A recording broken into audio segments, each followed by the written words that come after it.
ચેતવણી આપવા માટે આવ્યો છું. ચેતવણી.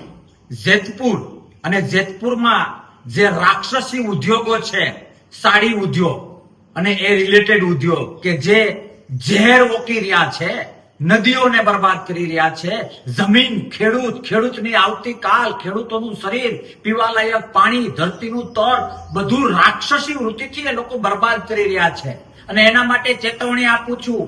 તમે ત્રણ નદીઓની પત્તર રગડી છે, તમે ત્રણ જિલ્લાઓની પત્તર રગડી છે, પછી એ રાજકોટ હોય, જુનાગઢ હોય, પોરબંદર હોય, નદીઓમાં એ ભાદર હોય, ઓજત હોય કે ઉબેણ હોય, પીવાલાયક પાણી નથી રહ્યું.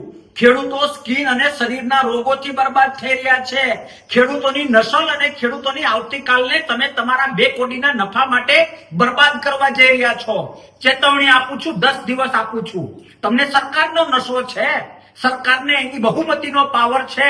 ખેડૂતની એકતાથી એ બહુમતીનો પાવર પણ ઉતરી જશે અને તમારી કંપનીઓને તાળા લાગી જશે. તાળા.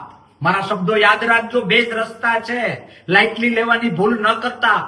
તાળું મારો તમારી કંપનીને, અથવા તો સાયન્ટિફિક પ્રોસેસથી એ જે કચરો, ઝેર, કેમિકલ તમે નદીઓમાં ઓકો છો, ધરતી માતાની અંદર નાખો છો, એ બંધ કરો.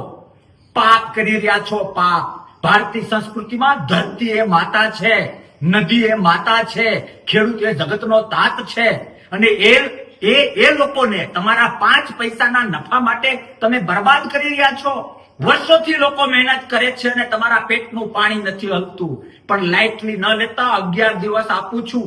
11 માર્ચ 2026 થી ગ્રાઉન્ડ ઉપર ઉતરું છું. મારા શબ્દો યાદ રાખજો. ગુજરાતમાં આજ સુધી નહીં થયું હોય એવું આંદોલન થશે. ગુજરાતમાં આજ સુધી નહીં થયો હોય એવો વિરોધ થશે. 2 જ રસ્તા.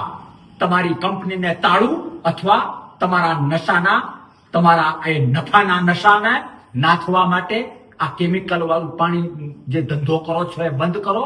નદી અને ધરતીમાં નાખવાનું બંધ કરો. એક ખેડૂત પાસે જઈશું, ખેડૂતને જાગૃત કરીશું કે આ દુનિયામાં કોઈને રાઈટ નથી કે ખેડૂતને અને ખેડૂતની નેક્સ્ટ જનરેશનને બરબાદ કરવું.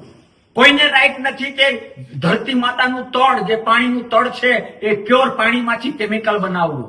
અરે શરમ આવવી જોઈએ. શરમ. તમારા 2 પૈસાના નશા માટે તમે 3 જિલ્લા અને 3 નદીઓને બરબાદ કરી નાખી. પાછા હટો, પાછા.